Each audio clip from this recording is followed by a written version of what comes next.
തുടരെ എൻ്റെ ജീവിതത്തിൽ ഞാൻ വായിക്കാൻ പഠിച്ച സമയം തൊട്ട് ഒരു 3-ാം ക്ലാസ് 4-ാം ക്ലാസ് ഒക്കെ പഠിക്കുന്ന സമയം തൊട്ട് പുതിയ നിയമം വായിക്കുമായിരുന്നു.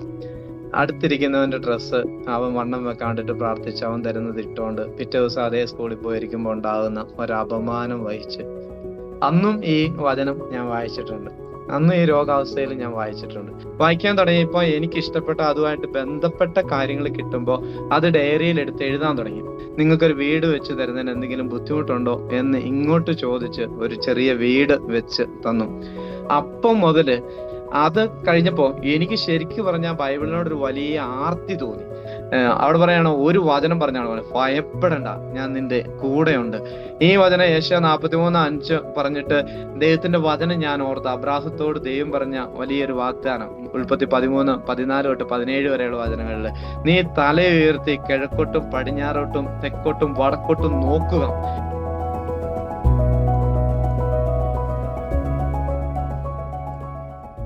യേശുമിശിഹായ്ക്ക് സ്തുതിയായിരിക്കട്ടെ.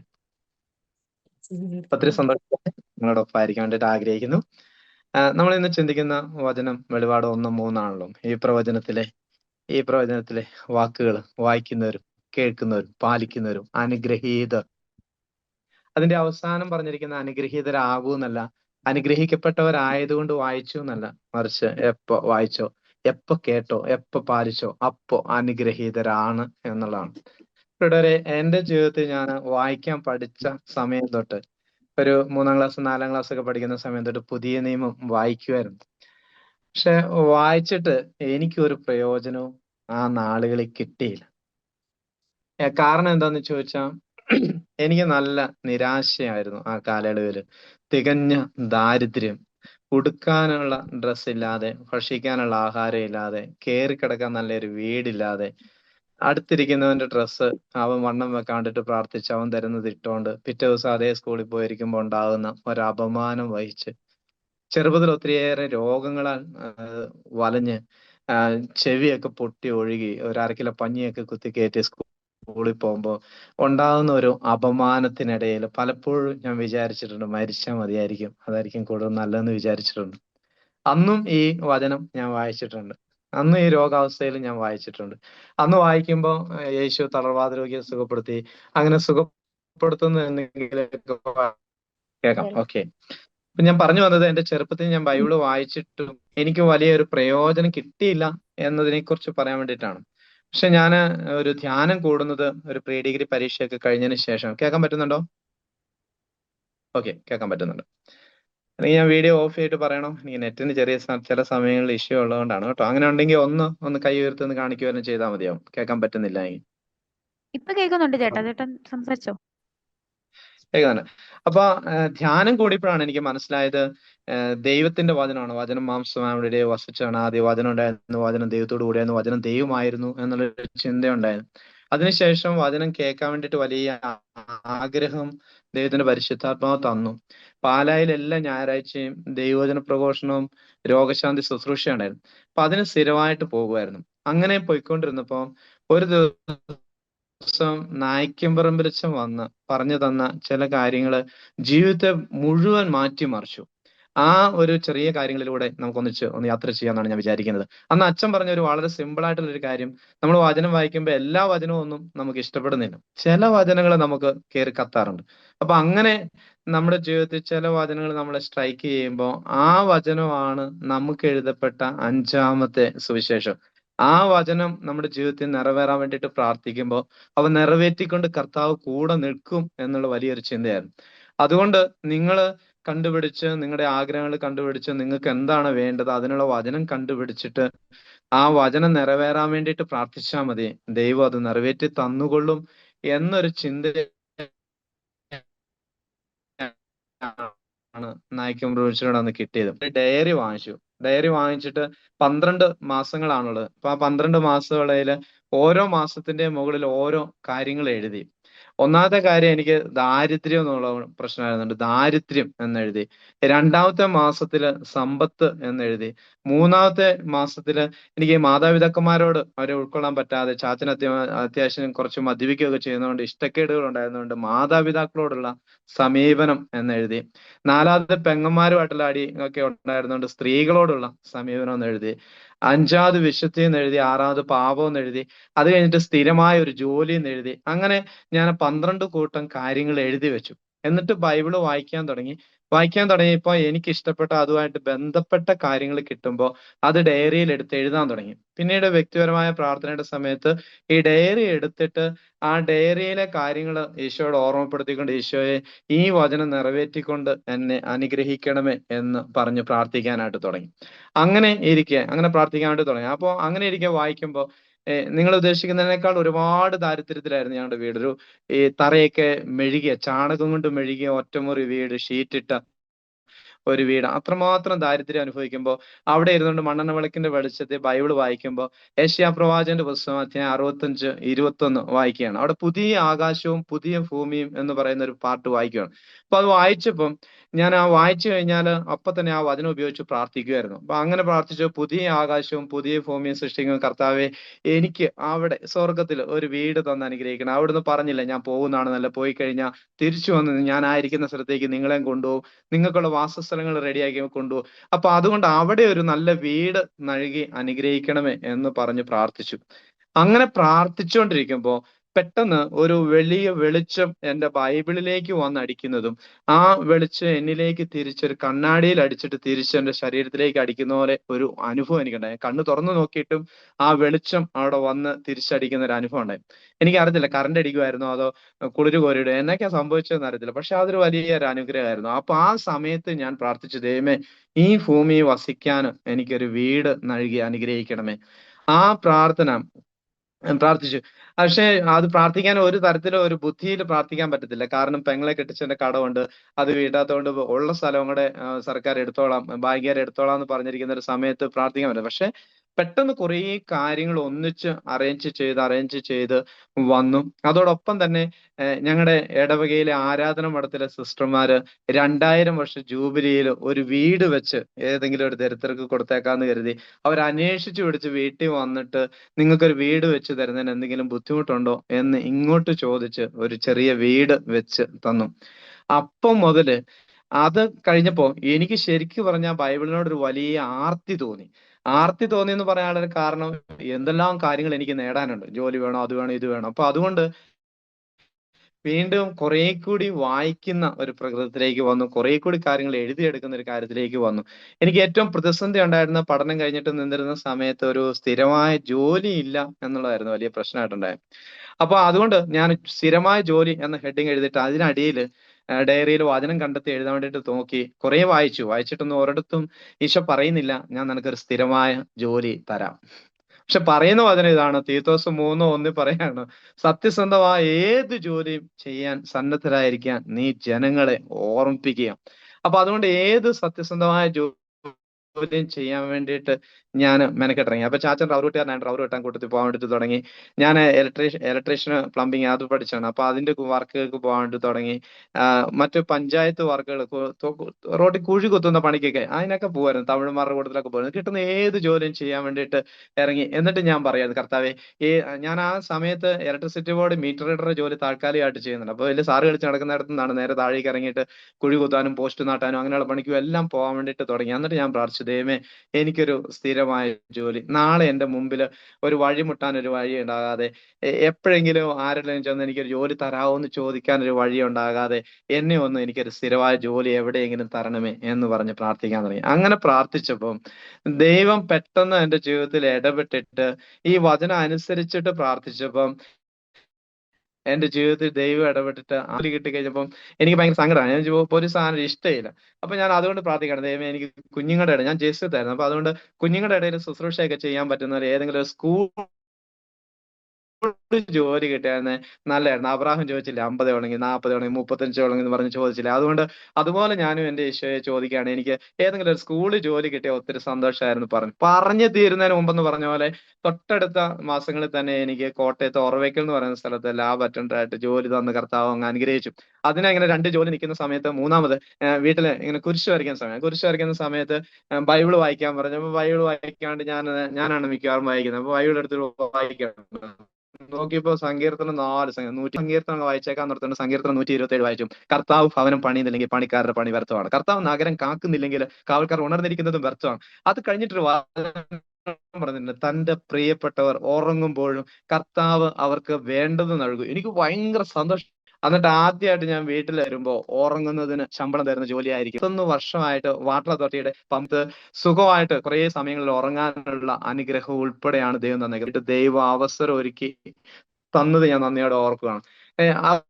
അതോടൊപ്പം തന്നെ ഞാൻ മൂന്നാമത് എഴുതിയിരുന്ന മാതാപിതാക്കളോട് സമയം ചാച്ചൻ്റെ അവർ മദ്യപിക്കുന്നതുകൊണ്ട് എനിക്ക് ഇഷ്ടക്കേട് ഒക്കെയായിരുന്നു. പക്ഷെ കർത്താവ് അനുഗ്രഹത്തിന് ഒരു വഴി അതിനകത്ത് പറഞ്ഞു തന്നു. പ്രഭാഷകന്റെ പുസ്തകം 3-ാം അധ്യായം അതിനകത്ത് മാതാപിതാക്കളോടുള്ള കടമകൾ പറയുമ്പോൾ, നീ നിന്റെ അപ്പനെ ബഹുമാനിച്ച അവന്റെ പ്രാർത്ഥന കർത്താവ് കേൾക്കും. ആ വചനം എന്നെ ഒത്തിരി സാധിച്ചു. അതുകൊണ്ട് അവന്റെ അനുഗ്രഹത്തിന് വാക്കിലും പ്രവൃത്തിയിലും അവനെ ആദരിച്ച് അവന്റെ അനുഗ്രഹത്തിന് പാത്രമാവുക. അപ്പൊ നിന്റെ പാപങ്ങൾ മാഞ്ഞു പോകും എന്ന് പറയുന്ന വചനം വായിച്ചു വലിയ സന്തോഷം തോന്നി. അതിൽ പിന്നെ അങ്ങനെ ഒരു പ്രശ്നം ഇല്ലാതെ അപ്പനെ ഇഷ്ടപ്പെടാനും സ്നേഹിക്കാനും കൂടെ ആയിരിക്കാനും ജോലി ചെയ്യാനും തുടങ്ങി. അങ്ങനെ അനുഗ്രഹങ്ങളുടെ ഒരു ഘോഷയാത്ര ജീവിതത്തിലേക്ക് കടന്നു വരുന്ന കാണാനായിട്ട് പറ്റി. കാരണം പ്രാർത്ഥന ദൈവം കേൾക്കും. ഇങ്ങനെ വചനം ഉപയോഗിച്ച് പ്രാർത്ഥിക്കുമ്പോൾ എനിക്കൊരു വണ്ടി എടുക്കണം എന്നുള്ള ആഗ്രഹം ഉണ്ടായി. വണ്ടി എടുക്കാൻ എനിക്ക് വണ്ടി ഓടിക്കാൻ പേടിയാണ്. ബൈക്ക് എടുക്കണം എന്നുള്ള ആഗ്രഹമുണ്ട്, പക്ഷെ വണ്ടി ഓടിക്കാൻ എനിക്ക് പേടിയാണ്. കാരണം എന്റെ മുമ്പിൽ 2 പേര് ബൈക്ക് ആക്സിഡന്റ് മരിക്കുന്നത് കണ്ടുകൊണ്ട് ഞാൻ സ്കൂളിൽ പഠിച്ചുകൊണ്ടിരുന്ന സമയത്ത് അങ്ങനെ ആക്സിഡന്റ് കണ്ടതുകൊണ്ടുണ്ടായ ഒരു ബുദ്ധിമുട്ടായിരുന്നു. പക്ഷെ വണ്ടി എടുക്കണമെന്നൊരു ആഗ്രഹമുണ്ട്. കർത്താവിനോട് അഭിപ്രായം ചോദിച്ചു, കർത്താവ് അവിടുന്ന് ഒരു അടയാളം തരണമേ. അങ്ങനെ ബൈബിള് തുറന്നിട്ട് വായിച്ചു കഴിഞ്ഞപ്പോൾ മർക്കോസിന്റെ സുവിശേഷം 11-ാം അധ്യായം 2-3 തിരുവചനം കിട്ടി. ആരും കയറിയിട്ടില്ലാത്ത ഒരു കഴുതക്കുട്ടിയെ അവിടെ കെട്ടിയിരിക്കുന്നത് കാണും. അതിനെ അഴിച്ചോണ്ട് വരും, നിന്റെ ദൈവമായ കർത്താവിന് യാത്ര ചെയ്യണം. അപ്പൊ ഇങ്ങനെ ഒരു അടയാളം ചോദിച്ചിരുന്നു. ഏതെങ്കിലും ഒരു യാത്രയെ കുറിച്ചാണ് പറയുന്നതെങ്കിൽ വാഹനം എടുക്കുക, ഇല്ലെങ്കിൽ വേണ്ട, പേടിയുള്ളതാണ്. അപ്പൊ അങ്ങനെ യാത്രയെക്കുറിച്ച്, ഈശോയുടെ യാത്രയെക്കുറിച്ച് തന്നെ പറഞ്ഞത് കൊണ്ട് വണ്ടി എടുക്കാമെന്ന് തീരുമാനിച്ചു. പക്ഷെ എനിക്ക് പുതിയ വണ്ടി എടുക്കാനുള്ള പൈസ ഇല്ലായിരുന്നുകൊണ്ട് ആ ഉദ്യമം ഉപേക്ഷിച്ചു. പക്ഷെ കുറച്ച് നാളുകൾ കഴിഞ്ഞപ്പോ എന്റെ വിവാഹം നടന്നു. വിവാഹം കഴിഞ്ഞതിന് ശേഷം അവിടെ ഭാര്യ വീട്ടിലൊരു വണ്ടി എടുത്ത് ആ വണ്ടി ഓടിച്ചോണ്ട് മമ്മി പോയ വഴിക്ക് ഒരു ഉരുണ്ട് വീഴുകയും ഒരു ആക്സിഡന്റ് ഉണ്ടായി. പക്ഷെ പരിക്കൊന്നും പറ്റിയില്ല. അന്ന് BP കുറഞ്ഞു പോകുന്നതുകൊണ്ട് വണ്ടി ഓടിക്കരുതെന്ന് പറഞ്ഞുകൊണ്ട് ആ വണ്ടി എടുത്തുകൊണ്ട് ഉപയോഗിച്ചോളാൻ പറഞ്ഞാണ് ഞാൻ ആദ്യമായിട്ട് വണ്ടി ഉപയോഗിക്കാനായിട്ട് തുടങ്ങുന്നത്. അപ്പൊ അങ്ങനെ ദൈവം ഇങ്ങനെ ആരും കയറിയിട്ടില്ലാത്ത കഴുതയെ സജ്ജീകരിച്ച് നിർത്തിയിട്ട് അതിനെ അഴിച്ചോണ്ട് വന്നാൽ മാത്രം മതി എന്ന് പറയുന്ന ഒരു വചനം പോലും ജീവിതത്തിലേക്ക് കർത്താവ് വലിയ അനുഗ്രഹമായിട്ട് മാറ്റുന്നത് ഞാൻ കണ്ടിട്ടുണ്ട്. എന്റെ പേടി മാറാൻ വേണ്ടിയിട്ട് ഞാൻ ഒരിക്കലും ഒരു പള്ളിയിൽ ആരാധനയ്ക്ക് വേണ്ടിയിട്ട് പോയപ്പോൾ അവിടെ ദൈവവചനം പറഞ്ഞ ഒരു ദൈവ പുരുഷൻ അവിടെ പറയാണ്, ഒരു വചനം പറഞ്ഞാണ് പറഞ്ഞത്, ഭയപ്പെടണ്ട, ഞാൻ നിന്റെ കൂടെയുണ്ട്. ഈ വചനം ഏഷ്യ 43:5 പറഞ്ഞിട്ട് അദ്ദേഹം പറഞ്ഞു പഠിപ്പിച്ചു. നമ്മൾ ഭയപ്പെടുന്നുണ്ടെങ്കിൽ നമ്മൾ പാപം ചെയ്യുന്നു. കാരണം ദൈവത്തിന്റെ വചനം പറയാണ്, ഭയപ്പെടണ്ട, ഞാൻ നിന്റെ കൂടെ ഉണ്ട്. അപ്പൊ ഭയപ്പെടേണ്ട, ഞാൻ നിന്റെ കൂടെ ഉണ്ടെന്ന് ഈശോ വചനത്തിലൂടെ 366 പ്രാവശ്യം പറഞ്ഞിട്ടും എനിക്ക് ഭയം ഉണ്ടെങ്കിൽ അതിന്റെ അർത്ഥം ഞാൻ ആ വചനത്തെ വിശ്വസിക്കുന്നില്ല, അവിശ്വാസം പാപമാണ് എന്ന് പറഞ്ഞു. അപ്പൊ അത് അന്ന് ആരാധനയിൽ സമർപ്പിച്ച എന്റെ ഭയത്തെ മാറ്റി തരണമേ എന്ന് പറഞ്ഞ് പ്രാർത്ഥിച്ചപ്പോ ഇങ്ങനെ ആരാധനയുടെ സമയത്ത് ഒരു ഇരുണ്ട മനുഷ്യൻ എന്റെ ഉള്ളിൽ നിന്ന് ഇറങ്ങി നടന്നു പോകുന്ന പോലെ എനിക്ക് ഫീൽ കിട്ടുകയും എന്റെ ഉള്ളിലുണ്ടായിരുന്ന ആ ഭയം മാറുകയും ചെയ്ത് ഇപ്പൊ ഞാൻ ഒരു വണ്ടി മേടിച്ച് 1.5 ലക്ഷം കിലോമീറ്റർ ഓടിച്ചിട്ട് വിറ്റു. അത് കഴിഞ്ഞിട്ട് അടുത്ത വണ്ടി മേടിച്ചിട്ട് 1 ലക്ഷം കിലോമീറ്റർ, അത് കഴിഞ്ഞിട്ട് അത് വിറ്റ് വെച്ചിട്ട് ഇപ്പൊ അടുത്ത വണ്ടി എടുത്ത് ഇപ്പൊ 26,000 കിലോമീറ്റർ ആയി 2 വീലർ ഓടിക്കുന്നത്. അത്രയും ദൂരം വണ്ടി ഓടിക്കാൻ ഒരു അപകടം പോലും ഇല്ലാതെ, ഒരു പോറൽ പോലും ഇല്ലാതെ, ഒരു ഭയം ഇല്ലാതെ വണ്ടി ഓടിക്കാൻ, കാറൊക്കെ ഓടിക്കുന്ന എന്റെ സ്വപ്നത്തിൽ പോലും വിചാരിച്ചിരുന്നല്ലോ. ഒരു കാർ എടുത്തിട്ട് 1 ലക്ഷം കിലോമീറ്റർ ഇപ്പൊ ഓടിച്ച് തീർത്ത്. അങ്ങനെ ദൈവം അനുഗ്രഹിക്കുന്ന, ഭയം എടുത്ത് മാറ്റുന്നത് ഞാൻ എന്റെ ജീവിതത്തിൽ അനുഭവിച്ചറിഞ്ഞൊരു സത്യം. എനിക്ക് വലിയ ആഗ്രഹമായിരുന്നു ഒരു മാല മേടിച്ച് കഴുത്തിലിടണം. അപ്പൊ ഞാനത് വചനത്തിൽ കണ്ടുകൊണ്ടാണ് പഴയ നിയമത്തിലെ ജോസഫിന്റെ കഴുത്തിൽ മാലയിട്ട സംഭവം കണ്ടപ്പോ എന്റെ കഴുത്തിൽ ഒരു മാല വാങ്ങിച്ചിടണം എന്നൊരു ആഗ്രഹം തോന്നി. ഞാൻ വചനത്തിൽ വായിക്കുമ്പോൾ എന്റെ പേര് ജോസ് മാത്യു എന്നാണ്, മാമസ പേര് ജോസഫ് ആയതുകൊണ്ട് വചനത്തിൽ എവിടെയെങ്കിലും ജോസഫ് ഉണ്ടോ ആ ജോസഫിനെ കുറിച്ച് എല്ലാം ഇങ്ങനെ അടിക്കടെ വരയിടുകയും അടുത്ത് എഴുതി വെക്കുകയും അത് പ്രാർത്ഥിക്കുകയും ചെയ്യാറുണ്ട്. അപ്പൊ എനിക്ക് തോന്നിയിട്ടുണ്ട് ഞാൻ പഴയ നിയമത്തിലെ ജോസഫിനെ പോലെയാണ് ഒത്തിരി പീഡകൾ സഹിച്ച് ഒരു മന്ത്രിയാകാൻ വേണ്ടിയിട്ട് ദൈവം തെരഞ്ഞെടുത്ത് മാറ്റിയതാണെന്ന് അങ്ങനെ ഞാൻ വിചാരിച്ചിട്ടുണ്ട്. അതുകൊണ്ട് ജോസഫിന്റെ കഴുത്തിൽ മാല ഇട്ടുകൊണ്ട് ഒരു മാല എടുക്കണം, മാല ഇടണം എന്നുള്ള ചിന്തയോടെ ഞാൻ കുറച്ച് പൈസയൊക്കെ ഉണ്ടാക്കിയിട്ട് മേടിക്കാൻ പോയി. പക്ഷെ എനിക്ക് മേടിക്കാൻ പറ്റില്ല. പോയ വഴി ഒരാൾ എന്നോട് ഒരു അഭിപ്രായം പറഞ്ഞു, ഈ മാലയൊക്കെ ഇട്ടുകൊണ്ട് ഒരു വിജനമായ സ്ഥലത്ത് പമ്പ് ഹൗസിലാണെന്ന് ജോലി. അപ്പൊ പമ്പ് ഹൗസിൽ പോയി കിടന്നുറങ്ങുമ്പോൾ ആരെങ്കിലും വന്ന് തല്ലിക്കൊന്ന് കളഞ്ഞു കഴിഞ്ഞാൽ മാല പോവുകയല്ലേ, അതുകൊണ്ട് അത് നഷ്ടമാണ് എന്ന് പറഞ്ഞുകൊണ്ട് മാല പോകാതിരിക്കാൻ വേണ്ടിയിട്ട് മാല മേടിക്കാതിരുന്ന ആളാണ്. അത്രയും മണ്ടനാണ് ഞാൻ. പക്ഷെ ഉണ്ടല്ലോ, ഞാൻ എൻ്റെ വിവാഹത്തിന്റെ സമയത്ത് എനിക്ക് മാല കഴുത്തിലിടുമ്പോൾ അതിനോട് ചേർത്ത് വിവാഹം മോതിരം കഴുത്തിലിടുമ്പോൾ, അല്ല സോറി, കയ്യിലിടുമ്പോൾ ദൈവത്തിന്റെ പരിശുദ്ധാത്മാവ് അതിനെ ഒരിക്കൽ കൂടി എന്നെ കാണിച്ചു തന്നു. ഉൽപ്പത്തി 41-42 ഫറവോ തന്റെ കയ്യിൽ നിന്ന് മുദ്ര മോതിരം ഊരിയിട്ട് കൂട്ടത്തിലാണ് കഴുത്തിൽ മാലയിട്ട് കൊടുക്കുന്നത്. അപ്പൊ 3 വർഷത്തിന് ശേഷമാണ് ഈ മാല മേടിക്കാനുള്ള ആഗ്രഹം എന്റെ കഴുത്തിലേക്ക് ഇട്ട് ദൈവം നിറവേറ്റുന്നത്. അപ്പൊ അങ്ങനെ കർത്താവിന്റെ വചനം എന്റെ ജീവിതത്തിലേക്ക് നിറവേറ്റാൻ കർത്താവ് ഓരോരോ സാഹചര്യങ്ങളിലൂടെ കൊണ്ടുപോയി അങ്ങ് നിറവേറ്റുന്ന ഞങ്ങൾ. പഴയ നിയമത്തിലെ ജോസഫിനെ പോലെ എന്റെ കൊച്ച്, ആദ്യത്തെ കൊച്ചുണ്ടാകുന്ന സമയത്ത്, കല്യാണം കഴിഞ്ഞിട്ട് ആദ്യത്തെ കൊച്ചുണ്ടാകുന്ന സമയത്ത് വൈഫിന് ഇഷ്ടം പെൺപിള്ളേരെയാണ്. ഇപ്പൊ പെൺകൊച്ചു മതി എന്നുള്ള ചിന്തയാണ്. അപ്പൊ പെൺകൊച്ചോ ആൺകൊച്ചോ ഏത് കൊച്ചുണ്ടായിക്കോട്ടെ എന്നുള്ളതാണ് എന്റെ ഫീലിങ്സ്. പക്ഷെ ഞാനത് പുറത്തൊന്നും പറയുന്നില്ല. എന്നിട്ട് ആ പ്രസവത്തിന് തൊട്ടടുത്തുള്ള സമയം 8 മാസമൊക്കെ കഴിഞ്ഞപ്പോ അവൾക്ക് BP കൂടി. അപ്പോഴാണ് പ്രാർത്ഥിക്കുന്നതിനെ കുറിച്ചുള്ള ചിന്ത ഉണ്ടായത്. അസ്വസ്ഥ ഒന്നും ഉണ്ടാകാതെ വേറെ പ്രശ്നമൊന്നും ഉണ്ടാകാതെ. അപ്പൊ അങ്ങനെ പ്രാർത്ഥിച്ചിട്ട് ഒരു പ്രാവശ്യം വചനം എടുത്തു കഴിഞ്ഞപ്പം ഞങ്ങൾക്കൊരു ചെറിയ സെൽ ഗ്രൂപ്പ് ഉണ്ടായിരുന്നു. അപ്പൊ ആ സെൽ ഗ്രൂപ്പിനകത്ത് ഞങ്ങൾ ഒന്നിച്ച് വചനം എടുത്ത് പ്രാർത്ഥിക്കുക, സന്ദേശം എടുത്ത് പ്രാർത്ഥിക്കുക. അപ്പൊ അന്ന് വചനം എടുത്ത് പ്രാർത്ഥിച്ചു കഴിഞ്ഞപ്പോ കിട്ടി, ആ തന്റെ കഷ്ടപ്പാടും ദുരിതവും മറക്കാൻ ഇടയാക്കി എന്ന് പറഞ്ഞ് കുഞ്ഞിന് മനാസെ എന്ന് പേരിട്ടു എന്ന് പറയുന്ന വചനഭാവം വായിച്ചു. അപ്പൊ എന്നിട്ട് ഞങ്ങൾ അവിടെ നിന്ന് പ്രാർത്ഥിച്ചു, വേട നിനക്കുണ്ടാകുമെന്ന് പെൺകൊച്ചൊന്നും അല്ല, നിനക്ക് ആൺകൊച്ചം ഉണ്ടാകുന്നത് എന്റെ ഒരു സഹോദരൻ അവിടെ വെച്ച് പറയുകയും എന്റെ കൊച്ചിനെ മനാസെ എന്നാണ് പഞ്ചായത്തിലെയും വീട്ടിലെയും സ്കൂളിലെ എല്ലാ സ്ഥലത്തെയും പേരിട്ടേക്കുന്നത്. അപ്പൊ അവനൊന്ന് +2 വരെയായി. അപ്പൊ അങ്ങനെ എല്ലാ കാര്യങ്ങളിലും ദൈവം നേരത്തെ നിശ്ചയിച്ച് ഉറപ്പിച്ച കാര്യങ്ങൾ വചനത്തിൽ എഴുതി വെച്ചിരിക്കുന്നു. സങ്കീർത്തനം 139 നമ്മൾ വായിക്കുന്നുണ്ട്, കർത്താവിന്റെ ഗ്രന്ഥത്തിൽ എല്ലാ കാര്യങ്ങളും എഴുതി വെച്ചിട്ടുണ്ട്. എല്ലാ കാര്യങ്ങളും എഴുതി വെച്ചിട്ടുണ്ട്. നീ ജനിക്കുന്നതിന് മുമ്പുള്ള കാര്യങ്ങൾ തൊട്ട് എഴുതി വെച്ചിട്ടുണ്ട്. ഏത് കാലഘട്ടത്തിൽ ജനിക്കുന്നു, ഏത് കാലഘട്ടത്തിൽ ജീവിക്കുന്നു ഉള്ള കാര്യങ്ങളെല്ലാം, നിനക്ക് വേണ്ടതെല്ലാം, നമുക്ക് വേണ്ടതെല്ലാം കർത്താവ് എഴുതി വെച്ചിരിക്കുന്ന കാര്യങ്ങൾ നമ്മൾ കണ്ടെത്തിയാൽ മതി, അത് വിശ്വസിച്ചാൽ മതി, അത് ഏറ്റുപറഞ്ഞാൽ മതി. അത് കർത്താവ് നമ്മുടെ ജീവിതത്തിലേക്ക് നിറവേറ്റി തരുമെന്നുള്ള വലിയ എനിക്കൊരു സ്ഥലമില്ലായിരുന്നു, സ്വന്തമായിട്ട് സ്ഥലം. ഞങ്ങൾ മലമുകളിലാണ് താമസിക്കുന്നത്. അപ്പൊ താഴെ ഒരു സ്ഥലം മേടിക്കണം എന്നുള്ള ആഗ്രഹമാണ്. അപ്പൊ സ്ഥലം മേടിക്കാൻ വേണ്ടിയിട്ട് കുറച്ച് പൈസയൊക്കെ ഉണ്ടാക്കി ഇങ്ങനെ അന്വേഷിച്ച് നടന്നു. പല സ്ഥലങ്ങളിൽ നിന്ന് അന്വേഷിച്ചു. കർത്താവിനോട് വചനം ചോദിച്ചു. ജെറമ്യയുടെ പുസ്തകം 32-44 പറഞ്ഞു, നീ ഈ ദേശത്ത് സ്ഥലം വാങ്ങി ആധാരം എഴുതുകയും മുദ്ര വെപ്പിക്കുകയും സാക്ഷികളെ കൊണ്ട് ഒപ്പിടിക്കുകയും ചെയ്യും എന്നുള്ളതാണ് ജെറമ്യ 32-44 പറയണം. അപ്പൊ അതുകൊണ്ട് ഞാൻ എന്റെ നാട്ടിൽ തന്നെ അന്വേഷിക്കാൻ തുടങ്ങി. അങ്ങനെ അന്വേഷിച്ചുകൊണ്ടിരിക്കുന്ന സമയത്ത് എന്റെ വീടിന്റെ ബസ് സ്റ്റോപ്പിൽ, ഞാൻ ബസ് കയറുന്ന ബസ് സ്റ്റോപ്പിന്റെ അടുത്ത് കുറച്ച് വലിയ സ്ഥലം എടുത്തിട്ട് പൊട്ടിച്ചു കൊടുക്കാൻ വേണ്ടി ആൾക്കാർ തീരുമാനിച്ചു. അപ്പൊ അത് കൊണ്ടൊരു 5 സെന്റ് സ്ഥലം, എന്റെ അതിന് പൈസയുള്ളൂ. അപ്പൊ 5 സെന്റ് സ്ഥലം മേടിക്കാൻ വേണ്ടിയിട്ട് അവിടെ ചെന്ന് ആ ഓണറോട് ചെന്ന് പൊട്ടിച്ചു കൊടുക്കുന്ന ചേട്ടനോട് ചോദിച്ചു, എനിക്ക് ഇതിനകത്ത് ഒരു 5 സെന്റ് സ്ഥലം തരാവോ എന്ന് ചോദിച്ചു. അപ്പൊ ചേട്ടൻ പറഞ്ഞു, ഒരു നിർവാഹവും ഇല്ല, 20 സെന്റ് 15 സെന്റ് 10 സെന്റ് അതിന് കുറഞ്ഞ് നമ്മൾ ഇതിനകത്ത് സ്ഥലം കൊടുക്കുകയില്ല, നോക്കണ്ടെന്ന് പറഞ്ഞു. അപ്പൊ ആ സ്ഥലത്ത് ഇങ്ങനെ വന്നിങ്ങനെ തിരിച്ചിട്ടേക്കുന്ന കണ്ടപ്പോ ഒന്ന് കാണണമെന്നൊരു ചിന്ത തോന്നി. അപ്പൊ ഞാൻ അതിനകത്തേക്ക് കയറി. അതിനകത്ത് കയറി കഴിഞ്ഞ പെട്ടെന്ന് ദൈവത്തിന്റെ വചനം ഞാൻ ഓർത്ത്, അബ്രാഹത്തോട് ദൈവം പറഞ്ഞ വലിയൊരു വാഗ്ദാനം, ഉൽപ്പത്തി 13-14-17 വരെയുള്ള വചനങ്ങളിൽ, നീ തല ഉയർത്തി കിഴക്കോട്ടും പടിഞ്ഞാറോട്ടും തെക്കോട്ടും വടക്കോട്ടും നോക്കുക, ഈ ഭൂമിക്ക് നെടുകയും കുറുകയും നടക്കുക, നീ നടക്കുന്ന ദേശം മുഴുവൻ നിന്റെ ആയി തീരുന്നുള്ള വാഗ്ദാനം. അപ്പൊ ആ വാഗ്ദാനം പെട്ടെന്ന് ഇങ്ങനെ ഓർത്ത് കഴിഞ്ഞപ്പോൾ ഞാൻ ആ വാഗ്ദാനം കർത്താവിനോട് പറഞ്ഞു, കർത്താവ് അബ്രാഹത്തിന് കൊടുത്ത വാഗ്ദാനം എത്ര നല്ല വാഗ്ദാനമാണ്, ആ വാഗ്ദാനം എനിക്ക് അവകാശപ്പെട്ടതാണല്ലോ, അതുകൊണ്ട് ഈ ഭൂമിയിൽ എവിടെയെങ്കിലും ഒരു 5 സെന്റ് സ്ഥലം എനിക്ക് തരണമേ ഈശോയെ എന്ന് പറഞ്ഞ് പ്രാർത്ഥിച്ചു. എന്നിട്ട് വിശ്വാസ പ്രമാണം ചൊല്ലി ഞാനിങ്ങനെ കിഴക്കോട്ടും പടിഞ്ഞാറോട്ടും ഇങ്ങനെ ഒന്ന് നെടുകയും കുറുകയും ഒന്ന് നടന്ന് അങ്ങോട്ടും ഇങ്ങോട്ടും നോക്കിയിട്ട് തിരിച്ചു പോകും.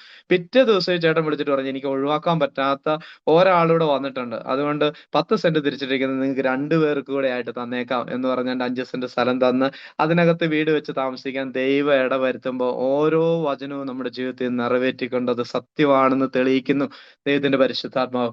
അതിനുശേഷം വീണ്ടും അതിനോട് ചേർന്ന് കിടക്കുന്ന ഒരു 10 സെന്റ് സ്ഥലം മേടിക്കാൻ വേണ്ടിയിട്ട് ദൈവം അനുഗ്രഹിച്ചു. അപ്പൊ അങ്ങനെ ദൈവത്തിന്റെ ഒരു അനുഗ്രഹം വന്നു കഴിഞ്ഞപ്പോൾ അത് മേടിച്ചേക്കാന്ന് ഓർത്തു. അത് മേടിച്ചു കഴിഞ്ഞപ്പം ഞാൻ ഈശോയ്ക്ക് നന്ദി പറയാൻ വേണ്ടിയിട്ട് വീട്ടില് രൂപത്തിന്റെ അടുത്ത് വന്ന് വെച്ചിട്ട് പറഞ്ഞു, എന്റെ ഈശോയെ നന്ദി പറയുന്നൊരു 10 സെന്റ് സ്ഥലം കൂടെ മേടിക്കാനായിട്ട് അവിടെ നിന്ന് അനുവദിച്ചല്ലോ എന്ന് പറഞ്ഞിട്ട് വചനം ഇങ്ങനെ തുറന്നു കഴിഞ്ഞപ്പോൾ ഉടനെ അവിടെ എഴുതി വെച്ചിരുന്നു, ദേശം വിഭജിക്കുമ്പോൾ ജോസഫിന് 2 പങ്കുണ്ടായിരിക്കണം. അപ്പൊ അന്ന് ആദ്യത്തെ 5 സെന്റ് ഇവന് തന്നു, പിന്നെ അതിനോട് ചേർന്നുള്ള 10 സെന്റോടെ ചേർത്ത് തരുന്ന ഒരു ഈശോയെ, വചനം നിറവേറ്റിക്കൊണ്ട് നമ്മളെ അനുഗ്രഹിക്കുന്ന ഒരു ദൈവത്തെ ഞാൻ കാണുകയാണ്. ഞാനിങ്ങനെ പറയുന്നത്, എന്റെ ജീവിതം ഇങ്ങനെ പറഞ്ഞു പോയാൽ ഒരുപാട് അനുഗ്രഹങ്ങൾ ദൈവം വചനം നിറവേറ്റി തന്നതിനെ കുറിച്ച് എനിക്ക് പറയാനായിട്ടുണ്ട്. എന്റെ കല്യാണം നടക്കുന്നത്, ഞാൻ 25 പെണ്ണ് കണ്ടു. 25 പെണ്ണ് കണ്ടു കഴിഞ്ഞപ്പം കല്യാണം ഒന്നും നടക്കുന്നില്ല. അപ്പം ഭയങ്കര പ്രതിസന്ധിയാണ്. ഒന്ന് മലയിലാണെന്ന് പറയും, താഴെയെന്ന് പറയും, വെള്ളമില്ലെന്ന് പറയും, വെള്ളം ഉണ്ടെന്ന് പറയും, വെള്ളത്തിൽ അതിങ്ങനെ നടക്കുന്നില്ല. അപ്പൊ നമുക്ക് ഭയങ്കര ഡിമാൻഡൊക്കെയാണല്ലോ, നമ്മൾ ജോലിയുള്ളതായിരിക്കണം, അങ്ങനെ ആയിരിക്കണം, ഇങ്ങനെ ആയിരിക്കണം എന്നൊക്കെ പറഞ്ഞിട്ടാണ് നമ്മൾ പ്രാർത്ഥിക്കുന്നത്. അപ്പൊ ഇത് കല്യാണം നടക്കുന്നില്ല. അപ്പൊ 25 എണ്ണം കണ്ടു കഴിഞ്ഞപ്പോൾ ഞാൻ കർത്താവിനോട് പറഞ്ഞു, ഇനി സുല്ലിട്ടു, ദൈവമേ ഞാൻ സുല്ലിട്ടു, ഇനി അങ്ങ് എനിക്ക് ചേർന്ന ഇണയെ തരാൻ എന്തെങ്കിലും അവിടുന്ന് പറഞ്ഞേക്കുന്ന വാഗ്ദാനം ഇനി നിറവേറ്റണം, ഇതിനകത്ത് എന്താ പറഞ്ഞേക്കുന്നത് എന്നറിയാൻ വേണ്ടിയിട്ട് ഞാൻ കർത്താവിനോട് പറഞ്ഞു, ഒരു അടയാളം ചോദിക്കുകയാണ്. അപ്പൊ അടയാളം ചോദിച്ചോളാൻ ഏശയ്യാ 7:10-14 പറയുന്നുണ്ട്, നീ കർത്താവിനോട് ഒരു അടയാളം ചോദിക്കുക, അത് ആകാശം പോലെ ഉന്നതമോ പാതാളം പോലെ അഗാധമായിക്കോട്ടെ, നിന്റെ ദൈവമായ കർത്താവ് നിറവേറ്റി തരും. അപ്പൊ അടയാളം ചോദിച്ചു, കർത്താവെ ഏതെങ്കിലും പെണ്ണ് എന്നെ വന്ന് കണ്ട അതിനെ ഞാൻ കെട്ടിക്കോളാം, അല്ലാതെ ഇതുവരെ അങ്ങോട്ട് പോയി കാണുകയാണല്ലോ, അപ്പൊ ഏതെങ്കിലും പെണ്ണ് എന്നെ അന്വേഷിച്ച് വരികയാണെങ്കിൽ അതിനെ കെട്ടിക്കോളാം എന്ന് ഒരു അടയാളം ചോദിച്ചു. അപ്പം 26ാമത്തെ പെണ്ണ് എന്നെ കാണാൻ വേണ്ടിയിട്ട് അരുത്ര പള്ളിയിൽ വന്ന് കണ്ടു. അപ്പൊ എനിക്ക് ഇഷ്ടപ്പെട്ടു, അവർക്ക് ഇഷ്ടപ്പെട്ടു, അങ്ങോട്ടും ഇങ്ങോട്ടും എല്ലാം ഇഷ്ടപ്പെട്ടു. എന്നിട്ട് കല്യാണം കഴിക്കാൻ വേണ്ടിയിട്ട് എല്ലാം തീരുമാനിച്ച് ഉറപ്പിക്കുന്നതിന് തൊട്ട് തലേ ദിവസം പെണ്ണിന്റെ വീട്ടുകാർ പറഞ്ഞു ഈ കല്യാണം നടക്കിയെന്ന് പറഞ്ഞു. എന്റെ ചങ്ക് പാളിപ്പോയി, എന്നെ പറ്റിയെന്ന് അറിയത്തില്ല. അപ്പൊ ഇത് കല്യാണം നടക്കുകയായിരുന്നു. അപ്പൊ അവരന്വേഷിച്ച് കഴിഞ്ഞപ്പോ ആരോ പറഞ്ഞു കൊടുത്തു, എന്റെ ഇയാള് ഭയങ്കര വെള്ളവടികാരനാന്ന് പറഞ്ഞു. അപ്പൊ ഞാൻ ജോലി ചെയ്യുന്ന സ്ഥലത്ത് എന്നോടൊപ്പം ജോലി ചെയ്യുന്ന ആള് നന്നായിട്ട് മദ്യപിക്കുന്ന ആളായിരുന്നു. അപ്പൊ ഇങ്ങനെ മദ്യപിക്കുന്ന ആളായിരുന്നുകൊണ്ട് അയാൾക്ക് വേണ്ടി, എന്നെക്കാളും പ്രായമുള്ള ആളാണ്, അപ്പൊ അയാൾക്ക് വേണ്ടിയിട്ടാണ് കല്യാണാലോചന വന്നതെന്ന് കരുതിയിട്ടാണ് മറ്റു വീട്ടുകാർ കല്യാണാലോചന വേണ്ടെന്ന് വെച്ചു. പക്ഷെ എന്തായാലും അതിനകത്ത് എന്തോ ഒരു ദൈവഹിതം ഉണ്ടല്ലോ എന്ന് വിചാരിച്ച് വീണ്ടും ഈശോയോട് ചോദിച്ചു, ഈശോയെ അവിടുന്ന് ഒരു വചനം എനിക്ക് തന്ന് അനുഗ്രഹിക്കണം എന്ന് പറഞ്ഞിട്ട് ഞാൻ വായിക്കാൻ തുടങ്ങി. ഒരു കന്നിമാസമാണ്. അപ്പൊ ഞാൻ കർത്താവിനോട് പറഞ്ഞു, കർത്താവേ എല്ലാ പട്ടിക്കും ഒരു ഒരു ഒരു മാസം ഉണ്ടല്ലോ, അതുകൊണ്ട് എനിക്കും ഒരു ദിവസം കർത്താവെ അവിടുന്ന് കാണിച്ചു തരാം, ഇതിനകത്ത് എന്താ അവിടുന്ന് പറഞ്ഞേക്കുന്നത് അറിയണമെന്ന് പറഞ്ഞു. അപ്പൊ അങ്ങനെ വായിച്ചു. ആദ്യത്തെ ദിവസം ഇങ്ങനെ വായിച്ചു കഴിഞ്ഞപ്പോൾ ബൈബിളിൽ ആദ്യത്തെ വാഗ്ദാനം നിനക്ക് ചേർന്ന ഇണയെ ഞാൻ തരും എന്നുള്ളതാണ്. ഞാനത് നേരത്തെ വായിച്ചിട്ടുണ്ട് കേട്ടോ, വായിച്ചിട്ടുണ്ട്, അതിന് അടിയിൽ കൂടെ വരച്ചും വെച്ചിട്ടുണ്ട്, പക്ഷെ അന്ന് ഞാൻ വായിച്ചപ്പോഴാണ് മനസ്സിലായത് അതിനടിയിൽ ഒരു ഞാൻ തരും, ഞാൻ ഇങ്ങനെ മുഴച്ചു വീണു. ഞാൻ കയ്യിലിരുന്ന് പേന എടുത്തിട്ട് അവിടെ ഞാൻ എന്നുള്ളടത്ത് കുറെ പ്രാവശ്യം വരച്ചു.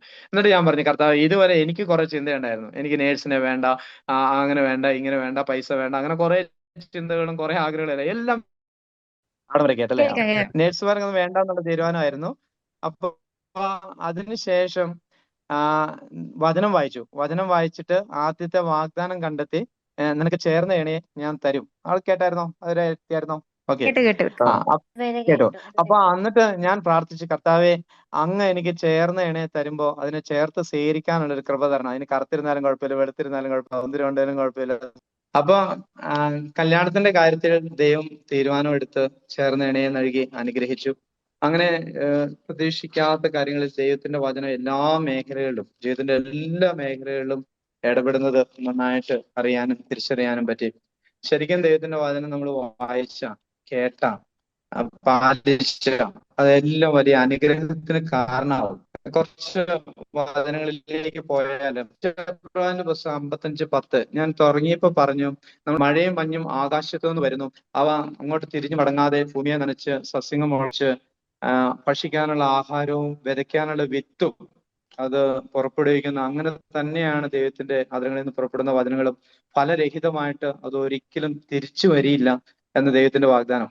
അപ്പൊ നമ്മൾ എപ്പോഴെങ്കിലും വചനം വായിച്ചിട്ടുണ്ടെങ്കിൽ അത് നമ്മുടെ ജീവിതത്തിലേക്ക് വലിയ അനുഗ്രഹമായിട്ട് ദൈവം അത് മാറ്റിയെടുക്കുന്നത് നമുക്ക് കാണാനായിട്ട് പറ്റും. രണ്ട് കാര്യങ്ങളാണ് അതിനകത്തോട് പുറപ്പെടുവിക്കുന്നത് നമ്മളൊരു വചനം വായിച്ച, കേട്ട.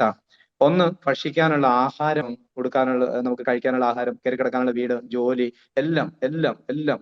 അതുകൊണ്ടാണ് ഈശോ പഠിപ്പിച്ചത്, അന്നു വേണ്ടുന്ന ആഹാരം ഞങ്ങൾക്ക് തരണമേ എന്ന് പറഞ്ഞ് പ്രാർത്ഥിക്കാൻ വേണ്ടിയിട്ട്. അന്നു വേണ്ടുന്ന ആഹാരത്തിനകത്ത് ഇതെല്ലാം ഉൾപ്പെട്ടിട്ടുണ്ട്. ലൂക്കാ 4:4, മത്തായി 4:4 ഒക്കെ ദൈവത്തിന്റെ വചനം നമ്മളെ പഠിപ്പിക്കുന്ന മനുഷ്യന് അപ്പം കൊണ്ട് മാത്രമല്ല, മറിച്ച് ദൈവത്തിൽ നിന്ന് പുറപ്പെടുന്ന ഓരോ വാക്കുകൊണ്ടുമാണ് ജീവിക്കേണ്ടത് എന്ന് എഴുതപ്പെട്ടിരിക്കുന്നു. അപ്പൊ ദൈവത്തിന്റെ വാക്കുകൾ, ഓരോ വാക്കുകൊണ്ട് നമുക്ക് ജീവിക്കാനുള്ള അനുഗ്രഹം ഈശോ നമുക്ക് തരുന്നുണ്ട്. യേശയ്യാപ്രവാചകന്റെ പുസ്തകം 59:21 ഒരു വളരെ പ്രധാനപ്പെട്ട ഒരു വാഗ്ദാനമുണ്ട്. അതെന്താന്ന് ചോദിച്ചു കഴിഞ്ഞാൽ, ഇന്ന് ഞാൻ നിന്റെ അധരങ്ങളിൽ നിക്ഷേപിച്ചിരിക്കുന്ന എന്റെ വചനങ്ങളും നിന്റെ ഉള്ളിലുള്ള എന്റെ ആത്മാവും നിന്റെയോ നിന്റെ മക്കളുടെയോ അവരുടെ മക്കളുടെയോ അധരങ്ങളിൽ നിന്ന് ഒരിക്കലും അകന്നു പോയില്ല എന്നൊരു വലിയ വാഗ്ദാനമാണ്. എന്ന് വെച്ച് കഴിഞ്ഞാൽ നമ്മളൊരു വചനം കേട്ട നമ്മുടെ തലമുറകളിലേക്കും മക്കളിലേക്കും മക്കളുടെ മക്കളിലേക്കും ഒക്കെ അത് വലിയൊരു അനുഗ്രഹമായിട്ട് മാറും എന്ന് ദൈവത്തിന്റെ വചനം നമ്മളെ പഠിപ്പിക്കുക. ഇവിടെ കർത്താവിന്റെ മാലാഖ എന്ന പ്രാർത്ഥന നമുക്കറിയാലോ. കർത്താവിന്റെ മാലാഖ എന്ന് പറയുന്ന പ്രാർത്ഥനയ്ക്കകത്ത് മൂന്ന് കാര്യങ്ങളാണ് സഭ നമ്മളെ പഠിപ്പിക്കുന്നത്, മൂന്ന് കാര്യങ്ങളാണ് നമ്മളെ കൊണ്ട് ചൊല്ലിപ്പിക്കുന്നത്. ഒന്ന്, കർത്താവിന്റെ മാലാഖ പരിശുദ്ധ മറിയത്തോട് വചിച്ചു ഒരു വചനം എന്ന് പറഞ്ഞു, സ്വർഗത്തിന്റെ ഒരു വചനം ദൂത്. യഥാർത്ഥത്തിൽ നമ്മളിലേക്ക് ദൈവത്തിന്റെ വചനം വിശുദ്ധ ഗ്രന്ഥത്തിലൂടെ നമുക്ക് തരുന്നത് നമ്മുടെ ജീവിതത്തിലേക്ക് ഒരു അനുഗ്രഹമായിട്ട് മാറിയാണ്. അതിനൊരു പ്രത്യുത്തരം നമ്മൾ ചെയ്യേണ്ടതുണ്ട്. പരിശുദ്ധ മറിയം പറഞ്ഞു, ഇതാ കർത്താവിന്റെ ദാസി, നിന്റെ വാക്കുപോലെ നിന്റെ വചനം പോലെ എന്നെ സംഭവിക്കട്ടെ. അപ്പോ ആ വചനം മാംസം ധരിച്ചു, വചനം മാംസമായിട്ട് നമ്മുടെ ഇടയിൽ വസിച്ചു എന്ന് പറയണം. ഇപ്പൊ നമ്മൾ കേൾക്കുന്ന വചനങ്ങളുടെ മനസ്സിലാക്കുന്ന വചനങ്ങൾ ആവുമ്പോ അത് നമ്മുടെ ജീവിതത്തിൽ നിറവേറ്റിക്കൊണ്ട് കർത്താവ് നമ്മളെ അനുഗ്രഹിക്കും. അപ്പൊ അങ്ങനെ നമ്മുടെ ജീവിതത്തിലേക്ക് കർത്താവ് അനുഗ്രഹിക്കും. നമ്മുടെ കർത്താവിന്റെ മാലാഖയുടെ പ്രാർത്ഥനയ്ക്കകത്ത് എന്നിട്ട് വചനം മാംസം നമ്മുടെ ഇടയിൽ വസിച്ചു. അപ്പൊ നമ്മളൊരു വചനം വായിച്ച, കേട്ട, പാലിച്ച, അവ നിറവേറാൻ വേണ്ടിയിട്ട് പ്രാർത്ഥിച്ച, അത് നമ്മുടെ ജീവിതത്തിൽ നിറവേറ്റിക്കൊണ്ട് തെളിയിക്കുന്ന കർത്താവിന്റെ മാലാഖ എന്ന പ്രാർത്ഥന ചൊല്ലുമ്പോൾ നമുക്കത് മനസ്സിലാവും. അതിനുശേഷം പ്രാർത്ഥിക്കുന്ന എന്താ? ഈശോ മിശിഹായുടെ വാഗ്ദാനങ്ങൾക്ക് ഞങ്ങൾ യോഗ്യരാകാൻ. ബൈബിളില് 8500ഓളം വാഗ്ദാനങ്ങളാണ്. അപ്പൊ ഈ വാഗ്ദാനങ്ങൾ ഓരോന്നും നിറവേറുന്നതിന് വേണ്ടിയിട്ട് നമ്മൾ പരിശുദ്ധ അമ്മയോട് മാധ്യസ്ഥം തേടി പ്രാർത്ഥിക്കുകയാണ്. എന്തുകൊണ്ടായിരിക്കും പരിശുദ്ധ അമ്മയോട് മാധ്യസ്ഥം തേടി പ്രാർത്ഥിക്കുന്നത്? പരിശുദ്ധ അമ്മയാണ് ആദ്യത്തെ അത്ഭുതവും അടയാളവുമായ കാനായിലെ കല്യാണ അത്ഭുതങ്ങൾ പ്രവർത്തിക്കാൻ കാരണമായത്. കാണിച്ചു കൊടുത്തിട്ട് അവൻ നിങ്ങളോട് പറയുന്നത് അത്ഭുതം നടന്നത്, ആദ്യത്തെ അടയാളം ജീവിതത്തിൽ നടന്നത്. നമ്മുടെ ജീവിതത്തിലേക്ക് ദൈവത്തിന്റെ വചനം നമ്മൾ എപ്പോ കേൾക്കുന്നോ, എപ്പോ വായിക്കുന്നോ, അപ്പോ അത് നമ്മളെപ്പോ പാലിക്കാൻ തുടങ്ങുന്നോ, അപ്പോൾ നമ്മുടെ ജീവിതത്തിലേക്ക് വലിയ അനുഗ്രഹമായിട്ട് അത് മാറും, വലിയ അനുഗ്രഹമായിട്ട് അത് തീരും. ദൈവം നമ്മുടെ ജീവിതത്തിൽ ഇടപെടും. അതിനു വേണ്ടിയിട്ട് പരിശുദ്ധ അമ്മയോട് പ്രാർത്ഥിക്കാൻ വേണ്ടിയിട്ട് നമ്മൾ മാധ്യസ്ഥം വഹിച്ച് പ്രാർത്ഥിക്കുകയാണ് ചെയ്യുന്നത്. പ്രിയപ്പെട്ടവരെ,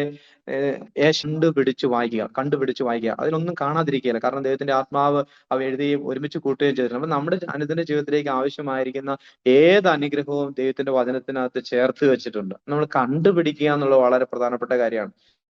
അതുകൊണ്ടാണ് ജെറമ്യാ പ്രവാചകൻ പറഞ്ഞത്, കർത്താവെ, അങ്ങയുടെ വചനം കണ്ടെത്തിയപ്പോൾ ഞാൻ ഏറെ ആനന്ദിച്ചു. കർത്താവിന്റെ വചനം കണ്ടെത്തുക എന്നുള്ളത് വളരെ പ്രധാനപ്പെട്ട ഒരു കാര്യമാണ്. അതുകൊണ്ട് നമ്മൾ വായിക്കണം. വായിക്കുന്നവരും കേൾക്കുന്നവരും പാലിക്കുന്നവരും അനുഗ്രഹിക്കപ്പെടും എന്ന് പറയുമ്പോൾ നമ്മൾ വായിക്കണം. നിയമാവർത്തന പുസ്തകം 17:19 പറയാണ്, നിന്റെ ജീവിതത്തിലെ എല്ലാ ദിവസവും വിശുദ്ധ ഗ്രന്ഥം വായിക്കണം. എല്ലാ ദിവസവും വായിക്കണം, എല്ലാ ദിവസവും. നമ്മളത് എവിടെയാണെങ്കിലും, ഏത് യാത്രയിലാണെങ്കിലും, ഏത് രാജ്യത്താണെങ്കിലും, എവിടെയാണെങ്കിലും നമ്മൾ എല്ലാ ദിവസവും ദൈവവചനം വായിക്കണമെന്ന് ദൈവത്തിന്റെ വചനം നമ്മളെ പഠിപ്പിക്കുന്നുണ്ട്. അത് വായിക്കുമ്പോൾ ഉറക്ക വായിക്കണം, എന്നാലേ നമുക്ക് കേൾക്കാൻ പറ്റത്തുള്ളൂ. അതുകൊണ്ടാണ് ഉറക്ക വായിക്കണം. ജെറമ്യാ 31 നിയമാവർത്തനം 31:11 പറയണം, നീ ഉറക്ക വായിക്കണം, ഉറക്ക വായിക്കണം. കർത്താവിന്റെ വചനം വായിക്കുമ്പോൾ നമ്മൾ ഉറക്ക വായിക്കണം. പഴയ നിയമത്തിൽ നമ്മൾ കാണുന്നുണ്ട്, യുദ്ധം വരുന്ന സമയത്ത്, മക്കബായരുടെയൊക്കെ യുദ്ധം വരുന്ന ആ സമയത്ത് നമ്മൾ കാണുമ്പോൾ 2 മക്കബായർ 8:23 പറയാണ്, വിശുദ്ധ ഗ്രന്ഥം ഉച്ചത്തിൽ വായിക്കാൻ വേണ്ടിയിട്ട് ഏലയാസറിനെ നിയമിച്ചു. എന്ന് വെച്ച് കഴിഞ്ഞാൽ ഒരു യുദ്ധം നടന്നുകൊണ്ടിരിക്കുന്ന സമയത്ത് യുദ്ധം വിജയിക്കാൻ വേണ്ടിയിട്ട് അവിടെ ചെയ്തൊരു ശുശ്രൂഷയാണ് ദൈവത്തിന്റെ വചനം ഉറക്കെ വായിക്കുക എന്നുള്ളത്. ജെറമ്യാ പ്രവാചകന്റെ പുസ്തകം 36:6 പറയുന്നുണ്ട്, എല്ലാവരും കേൾക്കെ, പട്ടണത്തിൽ നിന്ന് വരുന്നവരെല്ലാവരും കേൾക്കെ. പട്ടണത്തിൽ നിന്ന് വരുന്നവർക്ക് വിജാതിയിലൊക്കെ ആയിരിക്കും, പക്ഷെ അവരെല്ലാവരും കേൾക്കെ ദൈവത്തിന്റെ വചനം വായിക്കണമെന്നാണ് വിശുദ്ധ ഗ്രന്ഥം നമ്മളെ പഠിപ്പിക്കുന്നത്. അതുപോലെ നമുക്ക് വായിക്കുന്ന കാര്യങ്ങൾ മനസ്സിലാകുന്നില്ലെങ്കിൽ പോലും നമ്മളത് വായിക്കണം. വായിക്കുമ്പോൾ നമുക്ക് ആവശ്യമുള്ള വചനം നമ്മുടെ ജീവിതത്തിൽ നിറവേറ്റിക്കൊണ്ട് കർത്താവ് അത് ഇടപെട്ടോളും.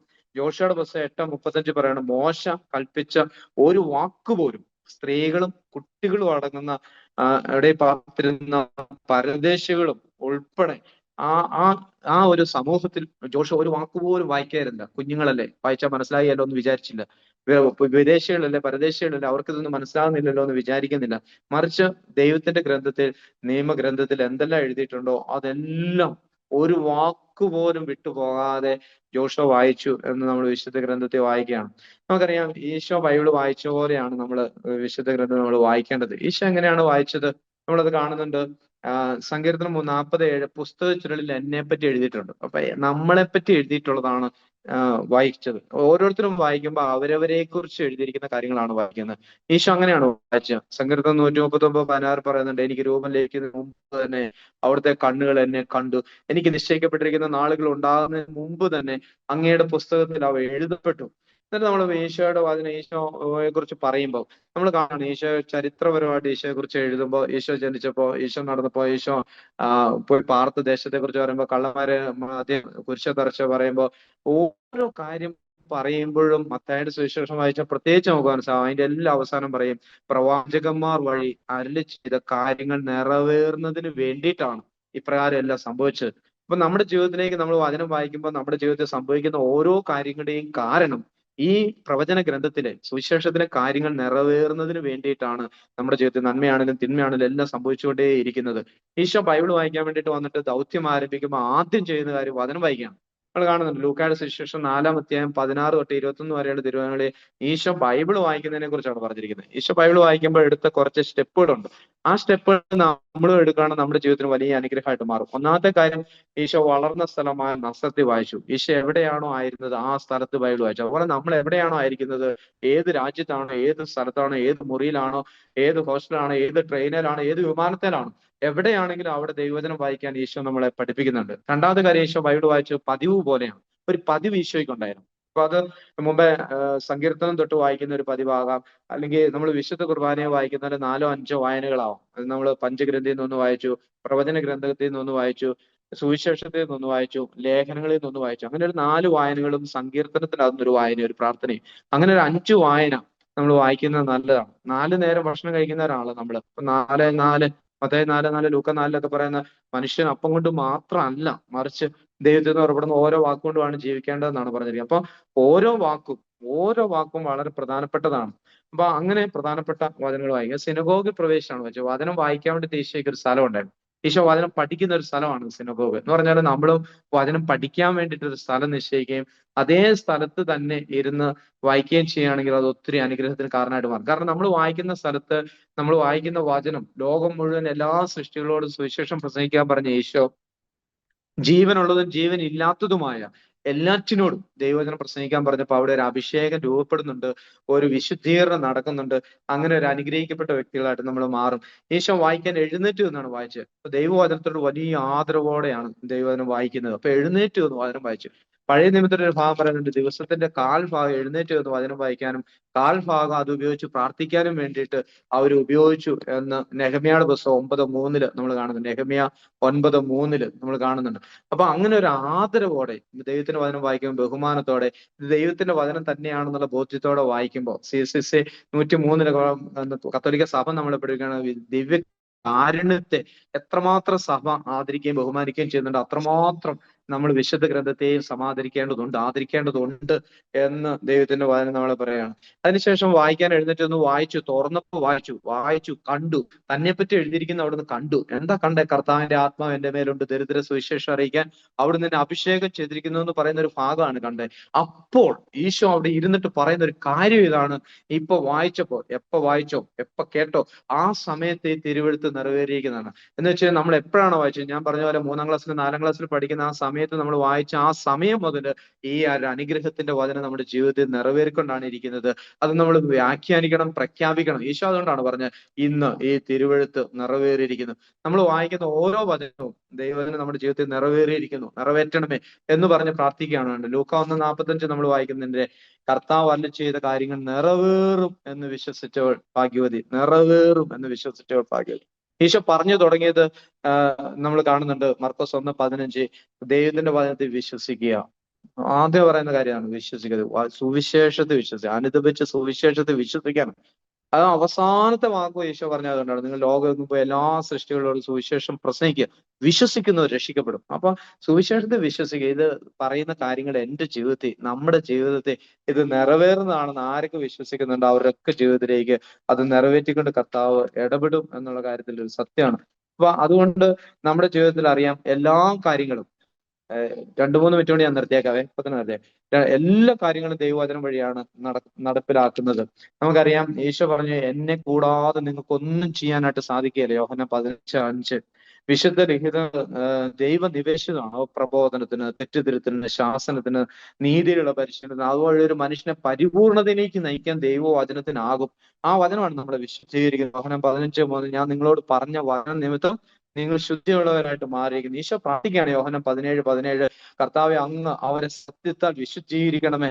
അവിടുത്തെ വചനമാണല്ലോ സത്യം. അപ്പം ഈ വചനം വായിക്കുമ്പോൾ നമ്മൾ അറിയാതെ തന്നെ നമ്മുടെ ജീവിതത്തിലേക്ക് വലിയൊരു വിശുദ്ധീകരണം നടക്കും. നമ്മുടെ ജീവിതത്തിലേക്ക് രോഗസൗഖ്യങ്ങൾ ഉണ്ടാകുന്ന വചനം കേൾക്കുകയും പാലിക്കുകയും ചെയ്യുമ്പോഴാണ്. ലൂക്ക 7:7, മത്തായി 8:8 നമ്മൾ കാണുന്നുണ്ട്, അങ്ങ് ഒരു വാക്ക് ഉച്ചരിച്ചാൽ മതി അതിന് സുഖപ്പെടും. ഈശോ വചനം ഉപയോഗിച്ച് അശുദ്ധാത്മാക്കളെ പുറത്താക്കുകയും രോഗികളെ സുഖപ്പെടുത്തുകയും ചെയ്തു. അപ്പൊ അശുദ്ധാത്മാക്കളെ പുറത്താക്കിയ ദൈവവചനം നമ്മൾ വായിക്കുമ്പോൾ നമ്മുടെ ഉള്ളിലുള്ള അശുദ്ധാത്മാക്കൾ പുറത്തു പോകും. നമ്മുടെ കുടുംബത്തിലുള്ള അശുദ്ധാത്മാക്കൾ പുറത്തു പോകും. നമ്മൾ വലിയ സൗഖ്യമുള്ളവരായിട്ട് രോഗസൗഖ്യമുള്ളവരായിട്ട് മാറും. കർത്താവെ മരുന്നോ ലേപനോ ഔഷധമോ അല്ല, എല്ലാവരും സുഖപ്പെടുത്തുന്ന അവിടുത്തെ വചനമാണ് ഞങ്ങളെ സുഖപ്പെടുത്തിയെന്നുള്ള തിരുവചനം നമ്മുടെ ജീവിതത്തിലേക്ക് നീട്ടിക്കൊണ്ട് വലിയ സൗഖ്യം തന്നുകൊണ്ട് ഈശോ നമ്മളെ അനുഗ്രഹിക്കും. നമ്മൾ ദൈവ സ്നേഹത്താൽ നിറയുന്ന അനുഭവം നമുക്കുണ്ടാവും. 1 യോഹന്നാൻ 2:5 വചനം പാലിക്കുന്നവർ സത്യമായിട്ടും ദൈവസ്നേഹം പൂർണ്ണത പ്രാപിച്ചിരിക്കുന്നതാണ് തിരുവചനം നമ്മളെ പഠിപ്പിക്കുന്നത്. അപ്പൊ ഒരു ദൈവ സ്നേഹം നമ്മളിലേക്ക് പൂർണ്ണത പ്രാപിക്കാനുള്ള ഏറ്റവും നല്ല വഴി ദൈവവചനം വായിക്കുന്നതും കേൾക്കുന്നതാണ്. എല്ലാം നന്മയ്ക്കായിട്ട് മാറ്റും. നമുക്കറിയാം, ദൈവത്തെ സ്നേഹിക്കുന്നവർക്ക് അവിടുത്തെ പദ്ധതി അനുസരിച്ച് വിളിക്കപ്പെട്ടവർക്ക് എല്ലാം നന്മയ്ക്കായിട്ടാണ് ഈശോ മാറ്റിക്കൊണ്ടിരിക്കുന്നത്.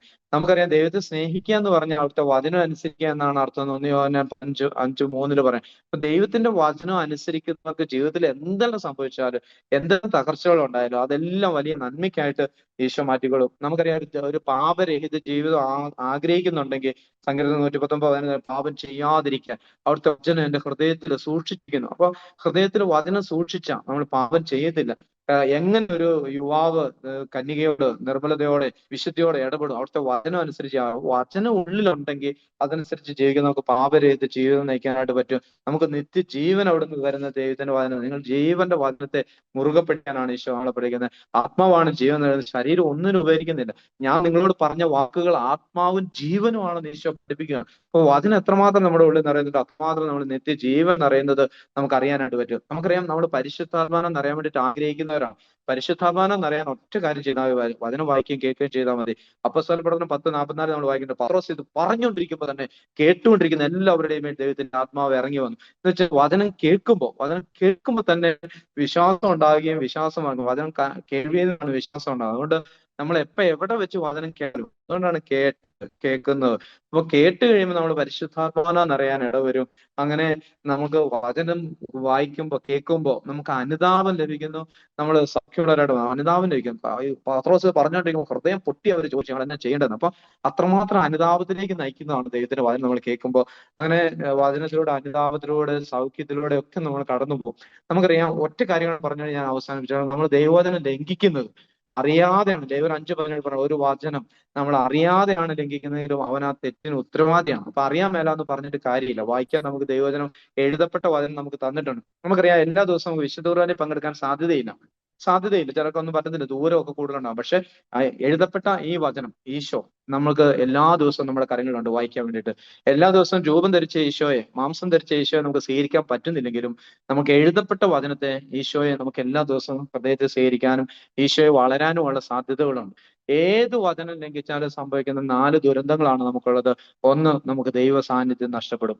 രണ്ടാമത്തെ കാര്യം, നമുക്ക് സഹോദരങ്ങളുമായിട്ടുള്ള ബന്ധം നഷ്ടപ്പെടും. മൂന്നാമത്തെ കാര്യം, നമ്മൾ പ്രകൃതിയായിട്ടുള്ള ബന്ധം നഷ്ടപ്പെടും. പ്രകൃതിയാ നമുക്ക് കിട്ടേണ്ട അനുഗ്രഹങ്ങൾ ഇല്ലെന്ന് അത് നഷ്ടപ്പെടും. നാലാമത്തെ കാര്യം, നമ്മളോട് തന്നെയുള്ള ബന്ധം നഷ്ടപ്പെടും. അതാണ് പരദേശം നഷ്ടപ്പെട്ടത്. ദൈവത്തിന്റെ വചനം കേൾക്കാതിരുന്നപ്പോ, ദൈവത്തിന്റെ വചനം അനുസരിക്കാതിരുന്നപ്പോ, ദൈവത്തിന്റെ വചനം വിശ്വസിക്കാതിരുന്നപ്പോ സംഭവിച്ച ഏറ്റവും വലിയ കാര്യം അതാണ്. അതുകൊണ്ട് നമുക്ക് ദൈവവചനം കേൾക്കുന്നവരും ദൈവവചനം പാലിക്കുന്നവരും ദൈവവചനം അനുസരിക്കുന്നവരുമായിട്ട് മാറാം. അങ്ങനെ ഒരു വലിയ ഒരു അനുഗ്രഹത്തിന്റെ വ്യക്തികളായിട്ട് മാറാൻ ഒരു വഴി ദൈവവചനം നമുക്ക് എഴുതപ്പെട്ട രൂപത്തിൽ നമുക്ക് തന്നിട്ടുണ്ട്. നമുക്ക് വിശ്വസിക്കാം. നമ്മുടെ ജീവിതത്തിൽ അത് നിറവേറ്റിക്കേണ്ട കർത്താവ് ഓരോ ദിവസവും കൂടെ ഒരു ദൈവ സാന്നിധ്യ അനുഭവം നമുക്ക് എപ്പോഴും അനുഭവിക്കാനായിട്ട് വരും. ദൈവം നമ്മുടെ